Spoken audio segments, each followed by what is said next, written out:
اب ذرا غور سے سنیے گا، اور یہ بخاری شریف کی حدیث ہے۔ حضرت ابو ہریرہ رضی اللہ تعالیٰ عنہ اس حدیث کے راوی ہیں۔ نبی پاک علیہ الصلوۃ والسلام نے فرمایا کسی عورت سے نکاح کے لیے 4 چیزوں کو مد نظر رکھا جاتا ہے۔ نارملی 4 چیزیں، یہ 4 میں سے کوئی 1-2 چیزیں لوگ دیکھ رہے ہوتے ہیں۔ نمبر 1 اس کا مال، پیسے والی ہے کہ نہیں۔ نمبر 2 حسب نسب، خاندان کیسا ہے۔ نمبر 3 حسن و جمال، اور نمبر 4 کچھ لوگ ہوتے ہیں جو دینداری بھی دیکھتے ہیں۔ آقا فرماتے ہیں تمہاری ناک خاک آلود ہو یا تمہارا ہاتھ خاک آلود ہو، تم دیندار عورت کے حصول کی کوشش کرو۔ یعنی دینداری کو فوقیت دینی چاہیے۔ احادیث کا یہ مضمون بھی ملتا ہے کہ جو کسی عورت سے عزت کے لیے شادی کرے وہ ذلیل کر دیا جاتا ہے، کوئی دولت کے لیے شادی کرے وہ غریب اور فقیر کر دیا جائے گا، اور جو دینداری کے لیے شادی کرتا ہے اللہ اسے عروج، برکت اور خوشیاں عطا فرماتا ہے۔ تو موسٹ پریورٹی، پہلی ترجیح کیا ہونی چاہیے؟ یہ ہے تھوڑا سا مشکل، اصل میں یہ باتیں جو ہے نا نوجوانوں کو سمجھ نہیں آتی۔ جو شادی شدہ ہے نا، یہ شکل و صورت جو ہے نا، یہ اس کی اہمیت بعد میں بہت تھوڑی رہ جاتی ہے۔ آج نوجوان اور لڑکے لڑکیاں ایک امیجنیشن میں ضرور ہوتے ہیں کہ چہرہ کیسا ہو، خوبصورتی کیسی ہو، لیکن شادی کے کچھ عرصے کے بعد چہرے کی وہ اہمیت نہیں ہوتی جو اخلاق کی ہوتی ہے، جو کردار کی ہوتی ہے۔ خوبصورتی ہی سب کچھ نہیں ہے زندگی میں، ایک بات دل خوبصورت ہونا چاہیے، اس کے اندر اخلاق ہونے چاہیے، اور سب سے مین چیز دینداری ہے۔ اب میں یہاں جو بزرگ بیٹھے ہیں ان سے ایک بات کرنا چاہوں گا کہ چلے یہ تو لڑکوں کی خواہش، لڑکیوں کی بات ہو گئی، ماں باپ کی خواہش کیا ہوتی ہے؟ فیملی ممبر سے پوچھیں، کسی بزرگ سے پوچھیں، بھائی آپ کو اپنے بیٹے کی شادی کرنی ہے، بہو کیسی چاہیے؟ تو وہاں بھی یہی ہوگا، خوبصورت ہو، پڑھی لکھی ہو، سمجھدار ہو، گھر گرستی آتی ہو، خاندان بڑا ہو، بس یہ 4-5 چیزیں۔ آج رشتہ ڈھونڈتے وقت دینداری کون چیک کرتا ہے؟ آپ نے کبھی یہ سوچا؟ اب میں ایک بڑی عجیب بات کرنے جا رہا ہوں۔ علماء نے کتابوں میں یہ بات لکھی ہے کہ علماء فرماتے ہیں کہ اس نوجوان پر اپنی ہونے والی اولاد کا حق ہے جس کی ابھی شادی نہیں ہوئی۔ جی ہاں، جس کی شادی نہیں ہوئی نا، اس کی اپنی اولاد کا ایک حق ابھی سے اس پر ہے، اور وہ حق کیا ہے کہ وہ اپنی ہونے والی اولاد کے لیے اچھی ماں تلاش کرے، کیونکہ ماں ہی پہلی درسگاہ ہے۔ ماں ہی اچھی نہیں ہے، ماں ہی دیندار نہیں ہے، ماں ہی برے کاموں میں ہے، تو اس کی اولاد کی تربیت کیسی ہوگی؟ یعنی آپ نے اپنی ہونے والی اولاد کے ساتھ ظلم کیا اگر آپ نے ان کے لیے اچھی ماں تلاش نہ کی۔ سیدی غوث اعظم رضی اللہ تعالیٰ کی ہم نام کی مالا جپتے ہیں، غوث پاک کے غلام کہلاتے ہیں، سارے ہی تقریباً قادری بیٹھے ہوں گے، ہیں پیرانے پیر کے چاہنے والے ہیں نا۔ غوث پاک کی شان کیا تھی؟ مدرسے میں گئے، قاری صاحب نے کہا پڑھو بسم اللہ الرحمن الرحیم، میرے غوث پاک نے بسم اللہ سے شروع کیا اور 18 پارے زبانی سنا دیے۔ قاری صاحب نے کہا پہلا دن ہے مدرسے میں، پہلے دن تو بچہ بسم اللہ مشکل سے پڑھتا ہے، تم نے زبانی 18 پارے سنا دیے، اور بھی سناؤ۔ کہ اتنی یاد ہے؟ کہ کدھر سے یاد کیے؟ کہ میں جب ماں کے پیٹ میں تھا میری ماں 18 پاروں کی حافظہ تھی، ماں تلاوت قرآن کرتی تھی، ماں کے پیٹ میں ہی میں نے قرآن یاد کر لیا۔ وہ حافظہ تھی تو بچے کو برکت ملی نا۔ اب جو ماں فلمیں دیکھنے والی، گانے سننے والی، بے پردہ گھومنے والی، نمازیں قضا کرنے والی ہوگی، اس کے پیٹ میں جب بچہ ہوگا تو کیا اثر پڑے گا بچے پر؟ خاتون جنت بی بی فاطمہ نبی پاک علیہ الصلوۃ والسلام کی شہزادی نے حسنین کریمین کو کیسے پالا ہے؟ یہ جنت کے پھول ایسے ہی نہیں ہیں۔ بی بی فاطمہ جب جھولا جھلاتی تھی تو قرآن کی آیتیں پڑھا کرتی تھی، بچپن سے قرآن سنا ہے حسنین کریمین کے کانوں نے۔ ہمارے بچے کیا سنیں گے اگر ماں دیندار نہ ہوئی؟ صرف خوبصورتی، صرف پیسہ، صرف جہیز۔ نہ کریں ایسا، وہ بچے بھی نہ کریں ایسا، اور ان کے ماں باپ بھی نہ کریں ایسا۔ سب سے پہلی چیز رشتہ کرنے سے پہلے جو دیکھنی ہے وہ اس کا عقیدہ دیکھو، اس کے ایمان کیسا ہے۔ بہت زبردست خوبصورت بھی ہے، پیسہ بھی ہے، جہیز بھی لائے گی، مگر اللہ رسول کے بارے میں عقیدہ اچھا نہیں ہے، اولیاء کے بارے میں کچھ اور سوچتی ہے، غوث پاک کی 11ویں منانے کو شرک سمجھتی ہے، اگر ایسی عورت ہے جو میلاد منانے کو جناب بدعت سمجھتی ہے، اگر ایسی عورت تمہارے گھر میں آ گئی جو صحابہ کرام یا اہل بیت اطہار کے بارے میں برے خیالات رکھتی ہے، بتاؤ نا کس کام کا اس کا پیسہ، کس کام کی اس کی خوبصورتی جو میرے پورے گھر کے عقیدے کو برباد کر کے رکھ دے۔ اس باپ پر تف ہے اور اس نوجوان پر بھی تف ہے کہ جس نے شادی کرتے وقت یہ نہ دیکھا کہ میری ہونے والی جو بیوی ہے اس کا عقیدہ کیا ہے، اور پھر نماز پڑھتی ہے کہ نہیں، پردہ کرتی ہے کہ نہیں۔ ارے اگر بے نمازی اور بے پردہ عورت تمہارے گھر میں آتی ہے تو وہ کیا بچے کی تربیت کرے گی اور تمہارے آئندہ آنے والی نسلوں کا کیا ہوگا؟ اور اسی طرح جو میری بہنیں مجھے سن رہی ہیں، اور وہ مائیں جو مجھے سن رہی ہیں، وہ والد جو مجھے سن رہے ہیں کہ جو اپنی بچیوں کے لیے رشتہ تلاش کر رہے ہیں، کیا دیکھتے ہیں؟ بچہ دکھتا کیسا ہے؟ ارے بھائی دکھنے میں کمزور ہوگا پھر بھی چلے گا، پیسے کس نے کماتا ہے یہ بتاؤ، ہیں؟ خاندان کیسا ہے؟ اچھا پھر ہم 2-3 برائیاں چیک کرتے ہیں، یہ بھی بڑا عجیب معاملہ ہے۔ کیا چیک کرتے ہیں؟ شراب تو نہیں پیتا، جوا تو نہیں کھیلتا، نشہ تو نہیں کرتا، بس یہ 2-3 برائیاں ہی چیک کرنی ہے۔ یقیناً شراب پینا حرام ہے، جوا کھیلنا حرام ہے، نشہ کرنا اچھا نہیں ہے، لیکن نماز نہ پڑھنا کوئی گناہ نہیں ہے، سب سے بڑا گناہ ہے۔ اچھا پھر یہ تینوں چیزیں پتہ کیوں چیک کرتے ہم؟ اپنے دل سے پوچھو، گناہ ہے اس لیے یا لوگوں کو برا لگتا ہے اس لیے؟ خاندان کا نام خراب ہو جائے گا نا، کسی نشئی کو داماد بنا لیا، کسی شرابی کو داماد بنا لیا، اپنی بیٹی کسی جواری کے ہاتھ میں دے دی، لوگ کیا کہیں گے؟ اس لیے اللہ ناراض ہوگا اس کی فکر نہیں۔ اگر اس کی فکر ہوتی تو پہلے یہ چیک کرتے اس کا عقیدہ کیا ہے۔ ایسا بھی ہوا ہے، ہم نے دیکھا ہے کہ اپنے باپ نے اپنی بیٹی کو پردہ کرایا ساری زندگی، اولیاء کرام صحابہ کی محبت گھر میں تھی، اور ایسی جگہ بیٹی بیاہ دی کہ شادی ہونے کے بعد سسرال والوں نے کہا کہ پردہ ختم کرو، ہمیں پردہ اچھا نہیں لگتا، اور خبردار آئندہ اولیاء کرام کا نام لیا۔ اب باپ سر پکڑ کے روتا ہے، پتہ نہیں اپنی بیٹی کدھر دے دی۔ اب خیال آیا تمہیں، پہلے نہیں سوچنا تھا؟ رشتے میں سب سے پہلے عقیدہ ہے، مگر جو کسی کا آقا ہو اس کی تربیت ایسی کی جا رہی ہے تو مجھے بتائیے آج کا ملازم ہمارا غلام تو نہیں ہے نا؟ آج تو ہم نے اس سے ایک وقت کا اجارہ کیا ہے کہ جناب آپ 8 گھنٹے کے لیے میرے پاس آئیں گے اور پرٹیکولرلی یہ کام کریں گے، جو کام دیا میں اس سے وہ کام لے سکتا ہوں، نہ میرا وہ زر خرید غلام ہے، شام کو جا کر وہ کچھ بھی کرے اس کا میرا کوئی کانٹریکٹ ہی نہیں ہے۔ مگر اس کے باوجود جو آج ملازمین کے ساتھ سلوک کیا جاتا ہے، غلام کے ساتھ اچھا سلوک کرنے کا اسلام درس دیتا ہے، تو ملازمین کے ساتھ تو اس سے بڑھ کر اچھا سلوک کرنا ہوگا نا، کیونکہ وہ تو غلام بھی نہیں ہے۔ مگر آج غریب ملازمین کے ساتھ جس طرح بعض لوگ بیہیو کرتے ہیں، میں ایسا نہیں کہتا کہ سارے لوگ کرتے ہیں، ماشاءاللہ کچھ ہم نے دیکھا، چاہے وہ فیکٹری اونرز ہوں یا مالکان ہوں کاروبار کے، وہ بچوں جیسا سلوک کرتے ہیں، اور کرنا بھی یہی چاہیے۔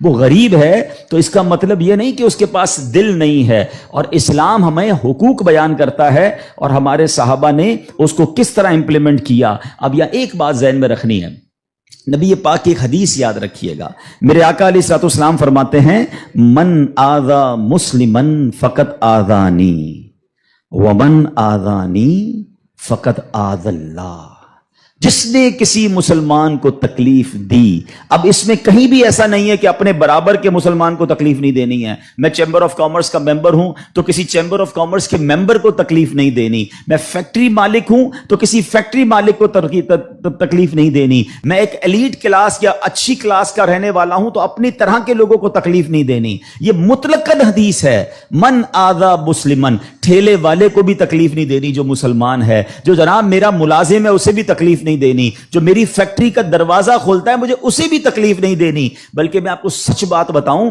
یہ وہ لوگ ہوتے ہیں کہ جن کے ساتھ اچھا سلوک کر کے ہم اپنے رب کو بہت راضی کر سکتے ہیں۔ اب ایک اور واقعہ سنیے، اور سبحان اللہ یہ واقعہ بھی حضرت بلال حبشی ہی سے ریلیٹ کرتا ہے۔ اب آپ ایک اور بات سمجھیے، حضرت بلال حبشی کا بیک گراؤنڈ کیا تھا؟ حبشہ جو ہے وہ ایتھوپیا کو کہتے ہیں، آج کل وہ ملک ایتھوپیا ہے، ٹھیک ہے نا؟ اٹ مینز وہ افریقن تھے، عرب کے اندر ایک افریقن غلام کے طور پر وہ آئے تھے، اور آپ نے بہت ڈیفیکلٹ لائف اسلام کے لیے گزاری۔ جو آپ کا آقا تھا نا امیہ، میں نے وہی کہا کہ باٹ کر لیتے تھے، خرید لیتے تھے، وہ بہت سخت اسلام دشمن تھا۔ اب امیہ کو جب پتا چلا کہ حضرت بلال مسلمان ہو گئے، اب اس نے حضرت بلال پر مظالم کے پہاڑ توڑ دیے. ابھی حیدرآباد میں ہم لوگ موجود ہیں, گرمی کا سیزن ہے, ہم شاید 10 منٹ بھی باہر گرمی میں کھڑے نہ رہ سکیں اس وقت, لیکن مکے کی گرمی, جن کو جو گئے ہیں مکے مدینے میں, حضرت بلال کو تپتی ریت پر وہ لٹاتا تھا. اجر عطا فرمائے حضرت ابو بکر صدیق رضی اللہ تعالیٰ عنہ کو. دیکھیں حضرت ابو بکر صدیق بھی بزنس مین تھے, یہ میرا ٹاپک نہیں ہے, ورنہ ایک بہت خوبصورت یہ بھی ٹاپک ہے کہ ہمارے صحابہ جو بزنس مین تھے انہوں نے کہاں کہاں پیسے خرچ کیے. میں اور آپ بھی کرتے ہیں, but what a right investment they did on that time. حضرت عثمان غنی کی انویسٹمنٹ دیکھیں, آج بھی حضرت عثمان غنی کا وقف مدینے میں جاری ہے, آپ کے علم میں ہوگا. بہرحال حضرت ابو بکر صدیق گئے اور امیہ سے کہا کہ بلال مجھے بیچ دو. اب امیہ جو تھا نا وہ بڑا شیطان تو تھا ہی, اسلام دشمن تھا. حضرت بلال سے اس کا بغض کی وجہ بھی یہی تھی. تو اس نے مثال کے طور پہ, اس وقت مارکیٹ ریٹ تھا 500 درہم, میں مثال کے طور سے, اس نے کہا میں 1000 درہم لوں گا. آپ نے کہا ٹھیک ہے. حضرت ابو بکر کہتے ہیں کہ نہیں اب 2000 لوں گا. سودا ڈن ہونے کے بعد کہتا ہے اب 2000 لوں گا. آپ نے کہا اوکے. کہا 3000 لوں گا. آپ نے کہا اوکے. وہ قیمت بڑھاتا گیا, حضرت ابو بکر صدیق اوکے کرتے گئے. اب ایک پرٹیکولر بڑی بگ اماؤنٹ پر حضرت بلال کی ڈیل ہو گئی. امیہ کہتا ہے اے ابو بکر, میں نے تو تمہاری بزنس کے بڑے چرچے سنے تھے, مجھے تو یہ پتا تھا کہ تم جو ہے بڑے جانچ کر بڑی طریقے سے سودا خریدتے ہو, اتنا مہنگا یہ حبشی غلام خرید لیا. حضرت ابو بکر کے تاریخی الفاظ سنے, وہ کہتے ہیں امیہ تمہیں کیا معلوم بلال کی قیمت کیا ہے, تم اس سے زیادہ مانگتے میں اس سے زیادہ تمہیں دیتا.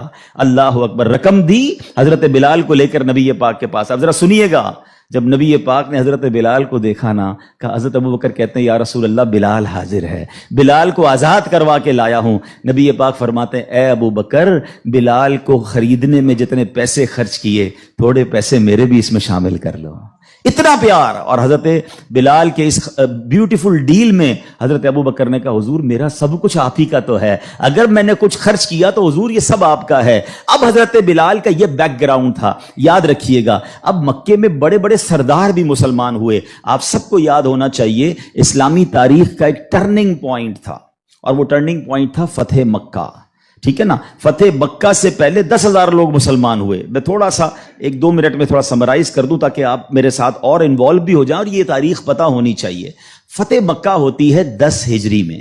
10 ہجری کا مطلب 8 ہجری میں, معاف کیجیے گا, فتح مکہ ہوتی ہے 8 ہجری میں.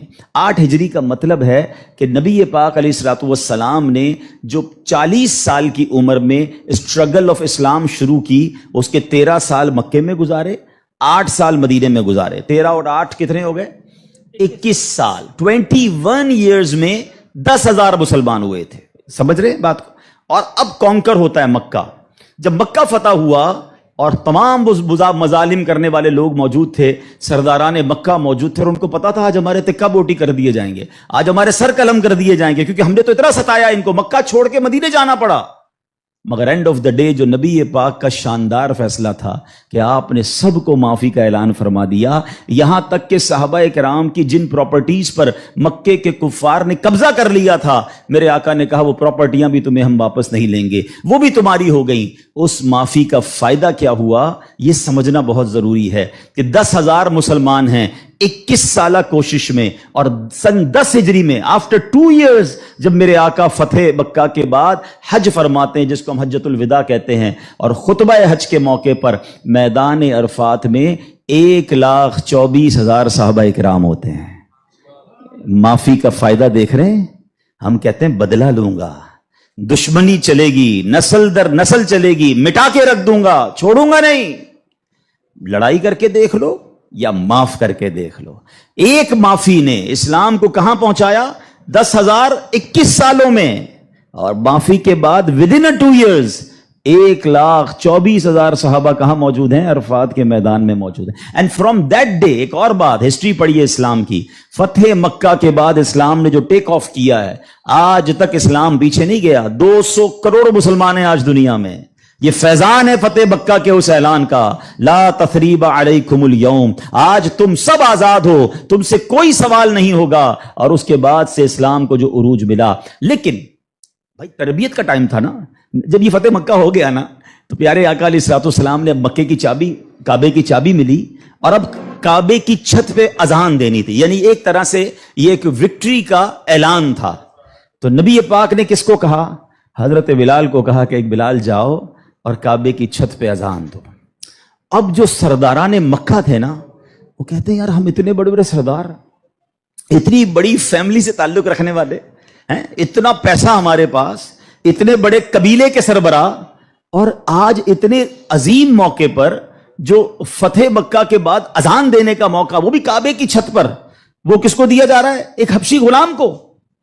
اللہ اکبر. یہ خبر نبی پاک تک پہنچ گئی کہ کچھ لوگ بے چین ہیں, کچھ لوگوں کو یہ برا لگ رہا ہے کہ بلال کو یہ موقع کیوں ملا, ہم بڑے خاندان والے, ہم پیسے والے. پیارے آقا علیہ الصلوۃ والسلام نے ان کو بلایا. پہلے تو نبی پاک نے سوال کیا کہ کیا آپ لوگ ایسی باتیں کر رہے تھے؟ کہ جی حضور کر رہے تھے. اب نبی پاک نے کیا فرمایا؟ نبی پاک کی گفتگو سے پہلے قرآن کی آیت نازل ہوتی ہے اور رہتی دنیا کے لیے ایک اصول بیان ہو گیا. اب یہ اصول مجھے اور آپ کو یاد رکھنا ہے. اللہ کریم قرآن میں ارشاد فرماتا انا اکرمکم عند اللہ اتقاکم. فرمایا بے شک اللہ کے یہاں تم میں زیادہ عزت والا وہ ہے جو تم میں زیادہ پرہیزگار ہے. یہ وہ فارمولا ہے جو مجھے یاد رکھنا ہے. پیسے والا زیادہ عزت والا نہیں ہے. جناب میں فلاں چیمبر کا صدر تو وزیر نائب صدر تو فلاں علاقے کا ہیڈ تو جناب قومی اسمبلی کا ممبر تو منسٹر یا جناب مل اونر نہیں. فلاں خاندان میرے سر نیم میں یہ نیم لگتا ہے جس کی وجہ سے میرا بہت بڑا خاندان ہے. قرآن نے فیصلہ کر دیا ہے ان اکرمکم عند اللہ اتقاکم. اللہ کے نزدیک عزت والا وہ ہے جو زیادہ پرہیزگار ہے. وہ میرا ملازم بھی ہو سکتا ہے, وہ میرا خان سما بھی ہو سکتا ہے, وہ میرا غریب رشتہ دار بھی ہو سکتا ہے, وہ باہر ٹھیلا لگانے والا بھی ہو سکتا ہے. اگر وہ اللہ کی بارگاہ میں پرہیزگار ہے وہ سب سے زیادہ, ہم سب سے زیادہ عزت والا ہے. اور یہی اسلام کا حسن ہے. اچھا مزے کی بات یہ ہے, ایک طرف تو یہ حسن ہم پریکٹیکلی بھی پریکٹس کرتے ہیں. مثال کے طور پہ بعض اوقات آفس میں نماز کا ٹائم ہو گیا اور ہمارے کسی ملازم میں کوئی باشرہ ہے یا حافظ صاحب ہے یا اچھا تلاوت کرنے والا ہے, ہم اس کو کہتے ہیں حضرت آپ نماز پڑھا دیں. بالکل اچھی بات. یہ تو اعلان ہے نا کہ بھائی آپ سیٹ ہیں, آپ پیچھے ہیں, اور امامت کون کر رہا ہے؟ ایک نارمل سا انسان ہے, لیکن وہ عبادت گزار ہے, اس کو قرآن آتا ہے, مگر صرف نماز کی حد تک. امام صاحب نے نماز پڑھا دی, پھر جا کر اس سے وہی انداز اختیار کرنا ہے جو عام ملازمین سے کرنا ہے. نہیں, یہ فارمولا ہمیں اسلام سکھا رہا ہے. تو یہاں میرا جو آج ٹاپک ہے کہ سیٹ اور ملازم میں فرق, یہ ہمیں نہیں کرنا ہے. ٹھیک ہے, کاروبار ہے, آپ اس سے کام لیں, آپ اس سے اجرت پر کام لے رہے ہیں, مگر آپ نے اسے خریدا نہیں ہے, اور اگر خرید بھی لیا ہے تو اس کے اوپر زیادتی کی اجازت نہیں ہے. مگر آج چونکہ غریب لوگ ہیں, بیچاروں کو جاب ملتی نہیں, تو جو منہ میں آیا کہہ دیتے ہیں, جس طرح ڈانٹنا ہے ڈانٹ دیتے ہیں, اور بعض اوقات تو گالیاں نکالتے ہیں. مجھے یاد ہے ایک صاحب مجھے ملے اور مجھے جو ہے وہ میں نے پوچھا, ایسے تھوڑا سا کلوز تھے, کہ یار آپ کی سیلری کتنی ہے؟ اب یہ تھوڑی چند سالوں پرانی بات ہے. He is not that much professional, normal سا انسان تھا, منشی ٹائپ کے جیسے ہوتے ہیں نا. تو کہتے 80,000 تنخواہ ہے. میں نے کہا ماشاءاللہ تنخواہ تو اچھی ہے. تو کہتے ہیں 40,000 کام کے ہیں, 40,000 گالیوں کے ہیں. تو میں حیران ہو گیا. کہتا صبح سے شام گالیاں سنتا ہوں حبیب بھائی, کیا کروں, غریب آدمی ہوں, پیسے اچھے ملتے ہیں اس لیے چھوڑ نہیں سکتا. اب میں نے سوچا کہ وہ جو مالک ہے, وہ جو سیٹ ہے, وہ قیامت کے دن کیا جواب دے گا؟ کیا پیسے دے کر گالی دینے کی تمہیں اجازت مل گئی ہے؟ کیا ذلیل کرنے کی اجازت مل گئی؟ ایسا نہ کریں پلیز. ہمارا اسلام ہمیں بہت خوبصورت مساوات کا درس دیتا ہے, اور غریب لوگ تو زیادہ ڈیزرو کرتے ہیں انہیں پیار کرنے کا. نبی پاک علیہ الصلوۃ والسلام کو, اب میرے آقا کا انداز دیکھیے گا, صحابہ بھی تو غریب تھے نا. اب صحابہ میں ایک بہت بڑی تعداد تھی جو اصحاب صفہ کے تھے. اصحاب صفہ آپ گئے ہوں گے مدینہ شریف, اللہ بار بار ہم سب کو حاضری عطا فرمائے. وہاں ایک بینچ, ایک چبوترا بنا ہوا ہے. یہ جو اصحاب صفہ تھے نا, یاد رکھیے گا, یہ اپروکسیمیٹلی 70 کے قریب ہوتے تھے. ان کی تعداد پلس مائنس ہوتی تھی. ان میں بہت بڑا نام حضرت ابو ہریرہ رضی اللہ تعالیٰ عنہ کا بھی ہے. یہ صحابہ اتنے غریب تھے کہ ان کے پاس گھر نہیں ہوتا تھا, ان کے پاس پہننے کے لیے پورے کپڑے بھی نہیں ہوتے تھے. ایک لباس, ایک چادر پہن کے بعض اوقات بیٹھے ہوتے, مگر شوق کیا تھا کہ علم دین سیکھنا ہے, نبی پاک علیہ الصلوۃ والسلام سے تربیت لینی ہے. تو کھانا بھی پیارے آقا انہیں بھجوا دیتے, اور نبی پاک ان کے ساتھ رہتے تھے. اب ذرا یاد رکھیے گا, صحابہ کرام کچھ تھے جو مزدوری کا کام کرتے تھے. ہمارے ساتھ بھی کبھی کبھی ہوتا ہے کہ یار کوئی محنت مزدوری والا آئے تو اس کے کپڑوں سے اسمیل آتی ہے, کپڑے پرانے ہوتے ہیں, بدبو آ رہی ہوتی ہے, ہم اس سے دور ہو جاتے ہیں. اب کیا ہوا کہ نبی پاک علیہ الصلوۃ والسلام کے پاس کچھ ایسے لوگ آ کر بیٹھنا شروع ہوئے جب پیارے آقا اللہ کا ذکر کر رہے ہوتے تھے کہ بال بکھرے ہوتے تھے، پہننے کے لیے ایک کپڑا ہوتا تھا اور ان کی اسمیل بھی آتی تھی، کپڑوں سے مہک بھی آتی تھی. تو نبی پاک علیہ الصلوۃ والسلام نے فرمایا الحمدللہ الذی جعل فی امتی من امری ان اصبر نفسی معہم، سب تعریف اللہ پاک کے لیے ہیں جس نے میری امت میں ایسے لوگ پیدا فرمائے جن کے ساتھ اپنی جان مانوس رکھنے کا مجھے حکم دیا گیا ہے. اور یہ حکم اللہ نے قرآن مجید فرقان حمید میں دیا، وَاصْبِرْ نَفْسَكَ مَعَ الَّذِينَ يَدْعُونَ رَبَّهُمْ بِالْغَدَاةِ وَالْعَشِيِّ يُرِيدُونَ وَجْهَهُ، اور اپنی جان کو ان لوگوں کے ساتھ مانوس رکھ جو صبح و شام اپنے رب کو پکارتے ہیں، اس کی رضا چاہتے ہیں، غریب ہیں مگر نیک ہیں، اللہ کی رضا چاہتے ہیں، ذکر الہی کرتے ہیں. آقا فرماتے نبی پاک ان مزدوروں کے ساتھ بیٹھ جایا کرتے تھے. اور آج بعض اوقات ہم اپنے ساتھ ایسے لوگوں کو بٹھانا پسند نہیں کرتے، بہت معذرت کے ساتھ. یہ تکبر کی نشانی ہے. تکبر کہتے ہی تو اسی کو ہے نا کہ اپنے سے کسی کو ذلیل سمجھنا. اور try to understand the severity of proud. یہ جو تکبر ہے نا، یہ اتنا خطرناک گناہ ہے کہ سب سے پہلے تو یہ سمجھیے کہ کائنات میں سب سے پہلا گناہ کیا ہوا تھا؟ تکبر ہوا تھا اور حسد ہوا تھا. یہ اتنے پرانے گناہ شیطان نے کیا تھا. شیطان کوئی پہلے سے ہی اللہ کا نافرمان نہیں تھا. 40,000 سال اس نے عبادت کی، جنت کا خزانچی تھا، فرشتوں کا استاد تھا، معلم الملکوت تھا. once in a lifetime he did proud. ایک بار تکبر کیا، حضرت آدم کو سجدہ کرنے سے انکار کیا نا. جملہ کیا تھا اس کا؟ قرآن میں موجود ہے نا، انا خیر من، اے اللہ میں اس سے بہتر ہوں. خلقتنی من نار و خلق